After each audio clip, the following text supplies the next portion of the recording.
Hello दोस्तों, आज की क्लास में हम वेद के बारे में चर्चा करेंगे। अर्थ क्या होता है दोस्तों? वेद का अर्थ होता है ज्ञान। ठीक है, वेद का अर्थ होता है ज्ञान। हम बात करें वेदों की कुल संख्या कितनी है, तो वेदों की कुल संख्या है 4। ठीक है, वेद के संकलन करता है कृष्ण द्वैवापायन। ठीक है, आप वेद व्यास भी कह सकते हैं। ठीक है, अब वेद के अन्य नाम हैं। देखिए, अन्य नाम है वेद के संहिता और श्रुति। ठीक है, संहिता और श्रुति एक बार रिपीट कर लेते हैं। वेद का अर्थ होता है ज्ञान। ठीक है, वेदों की कुल संख्या है 4। वेद की संकलन करता है कृष्ण द्वैपायन या वेद व्यास। ठीक है, वेद के अन्य नाम है संहिता और श्रुति। ठीक है, अब हम बात करेंगे वेदों की। तो पहला वेद लेते हैं, उसका नाम है ऋग्वेद। चलिए अब ऋग्वेद पर चर्चा करते हैं। ऋग्वेद की बात करें तो देखिए, वैदिक साहित्य में सबसे प्राचीनतम ग्रंथ है। तो लिख लीजिए, ऋग्वेद जो है सबसे प्राचीनतम ग्रंथ है। प्राचीनतम ग्रंथ है वैदिक साहित्य में। ठीक है, इसमें किसका संकलन किया जाता है? तो देखिए, इसमें स्रोत, ठीक है, और प्रार्थनाओं का संकलन किया जाता है। और प्रार्थनाओं का संकलन किया जाता है ऋग्वेद के अंदर। अब हम बात करें ऋग्वेद में कितने मंडल हैं, तो ऋग्वेद में मंडलों की संख्या है 10। ठीक है, ऋग्वेद में मंडलों की संख्या है 10। और सूक्त पूछे हमसे कोई कि ऋग्वेद में कितने सूक्त हैं, तो याद रखिएगा 1028 सूक्त हैं। कितने हैं? 1028 सूक्त हैं। अब हम बात करें मंत्र कितने हैं, तो देखिए, ऋग्वेद में अगर हम मंत्रों की बात करें तो वो है 10,552 मंत्रों की संख्या है। ठीक है, मंत्र को याद रखिए ऋचाएँ भी कहते हैं। मंत्र को हम ऋचाएँ भी कह सकते हैं। कहीं कहीं मंत्र नहीं होगा तो ऋचाएँ होगा। ठीक है, याद रखिएगा शूद्र वर्ण का सर्वप्रथम उल्लेख, ठीक है, ऋग्वेद में ही है। किसका? शूद्र वर्ण का उल्लेख सर्वप्रथम ऋग्वेद में ही है। अब आपसे पूछ सकता है ऋग्वेद के कौन से मंडल में, तो ऋग्वेद के 10वें मंडल में शूद्र वर्ण का उल्लेख है। ठीक है, इसके रचनाकार पूछ सकता है इसमें, तो उनका है नाम रचनाकार। ठीक है, यानी कि हम ये कह सकते हैं जो गायत्री मंत्र है, देखिए तीसरे मंडल में गायत्री मंत्र जो है उसका प्रयोग किया गया है। ठीक है, तो उसके रचनाकार पूछ सकता है गायत्री मंत्र के, तो उसके हैं विश्वामित्र। लिख लेते हैं ऊपर नाम यहाँ पे, विश्वामित्र। किसके रचनाकार हैं? गायत्री मंत्र के। ठीक है, गायत्री मंत्र के रचनाकार।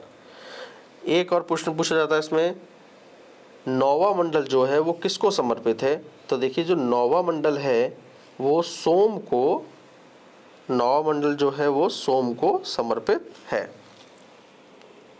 ठीक है, बात क्लियर हो गई? एक बार रिपीट कर लेते हैं तो दूर हो जाएगा कन्फ्यूजन। तो ऋग्वेद की बात करें तो वैदिक साहित्य में सबसे प्राचीनतम ग्रंथ है। नोट डाउन करते रहिएगा आप लोग साथ साथ। ठीक है, ऋग्वेद में किसका संकलन किया जाता है? तो ऋग्वेद में स्तोत्र एवं प्रार्थनाओं का संकलन किया जाता है। ऋग्वेद में मंडलों की संख्या है 10। ऋग्वेद में सूक्त हैं 1028। और ऋग्वेद में अगर हमसे पूछे मंत्र या ऋचाएँ कितनी हैं, तो वो है 10,552 मंत्र हैं। ठीक है, अब बात करें शूद्र वर्ण का सर्वप्रथम उल्लेख, ठीक है, तो आपको ऋग्वेद में ही मिलेगा। और ऋग्वेद के कौन से मंडल में? ऋग्वेद के 10वें मंडल में मिलेगा। ठीक है, गायत्री मंत्र का उल्लेख यहाँ पर जो हम रचनाकार की बात कर रहे थे, हम बात कर रहे थे गायत्री मंत्र के रचनाकार की। ठीक है, देखिए गायत्री मंत्र के रचनाकार हैं विश्वामित्र, जिसका उल्लेख किसमें है, ऋग्वेद के कौन से मंडल में, तो यहाँ पर लिख लीजिए तीसरे मंडल में। और अगला महत्वपूर्ण प्रश्न था कि नौवां मंडल किसको समर्पित है, तो याद रखिएगा नौवां मंडल सोम को समर्पित है। ठीक है, तो ऋग्वेद में से ये महत्वपूर्ण प्रश्न बन सकते थे। ठीक है, अब हम देखिए चर्चा करेंगे यजुर्वेद के बारे में। अब देखिए वहाँ से क्या क्या प्रश्न बन सकते हैं एग्जाम में हमारे से, चलिए देख लेते हैं एक बार। चलिए शुरू करते हैं। यजुर्वेद की बात करें तो इसमें किसका प्रतिपादन किया जाता है, तो देखिए ऋग्वेद में यज्ञ की विधियों का प्रतिपादन किया जाता है। ठीक है, यज्ञ की विधियों का प्रतिपादन किया जाता है। ठीक है, याद रखिएगा जो यजुर्वेद है, यजुर्वेद गद्य एवं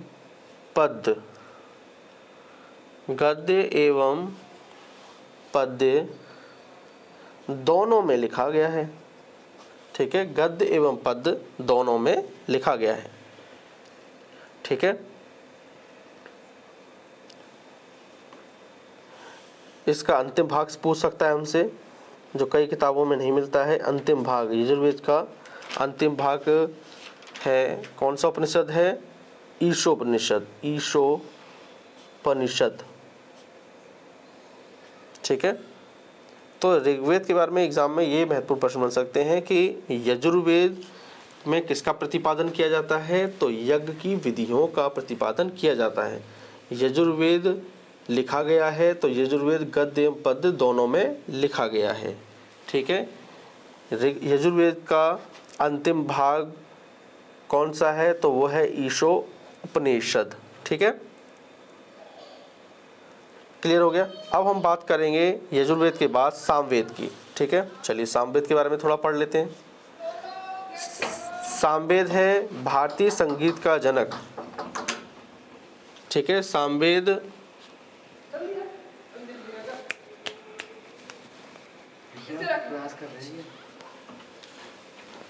के बारे में बात करें तो इसके परिचय की बात करते हैं। तो देखिए भारतीय संगीत का जनक, भारतीय संगीत का जनक।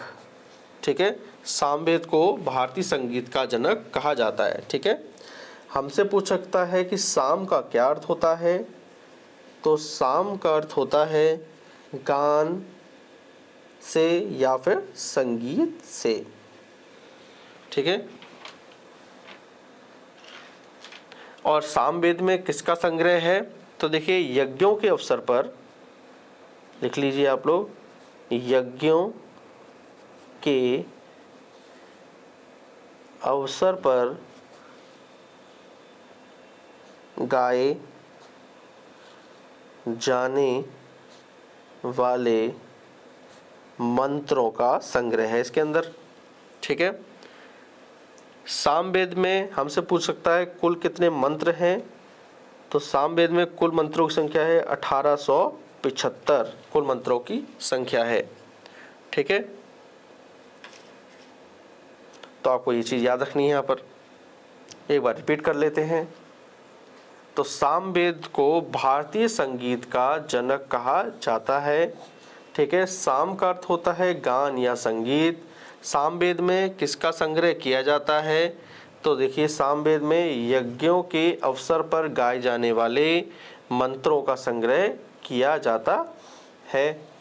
हम बात करें सामवेद में मंत्रों की, तो इसमें कुल 1875 मंत्र हैं। ठीक है, अब हम देखेंगे अथर्ववेद से हमारे एग्जाम में क्या क्या प्रश्न पूछे जा सकते हैं। तो चलिए देखते हैं अथर्ववेद को।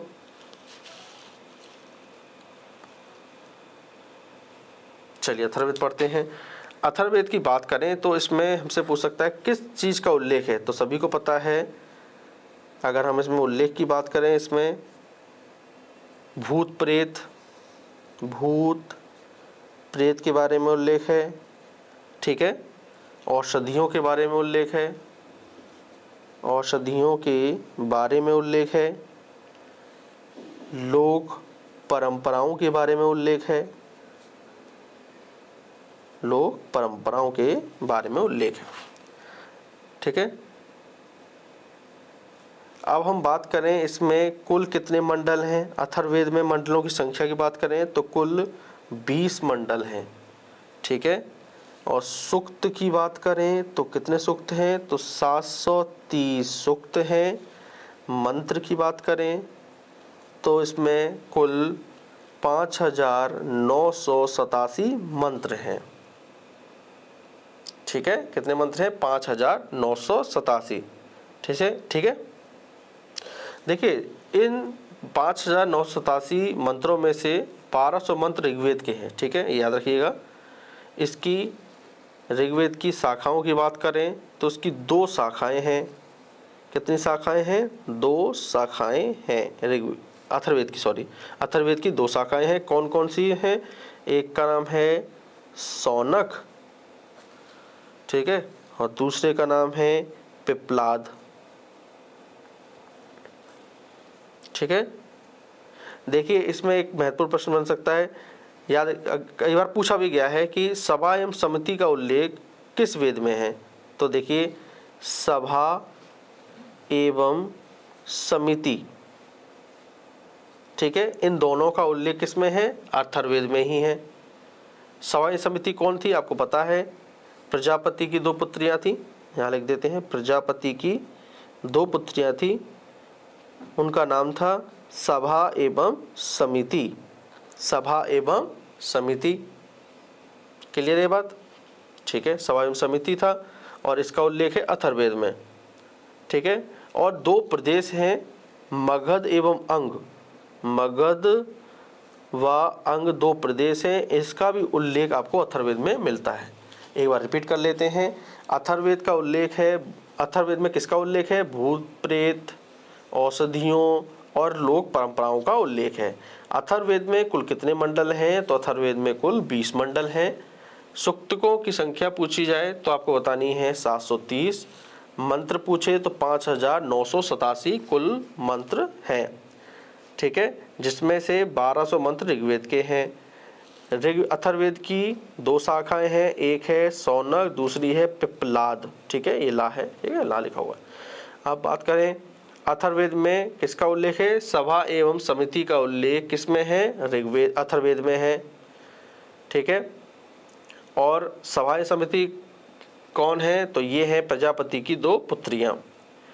मगध व अंग प्रदेश का उल्लेख भी किसमें है, मगध व अंग प्रदेश का उल्लेख भी अथर्ववेद में है, ठीक है दोस्तों ये महत्वपूर्ण प्रश्न थे आज के जो वेद से संबंधित थे। हमने ऋग्वेद भी कंफर्म पढ़ लिया अपना, यजुर्वेद भी क्लियर कर लिया, सामवेद पढ़ लिया, अथर्ववेद को भी क्लियर कर लिया है।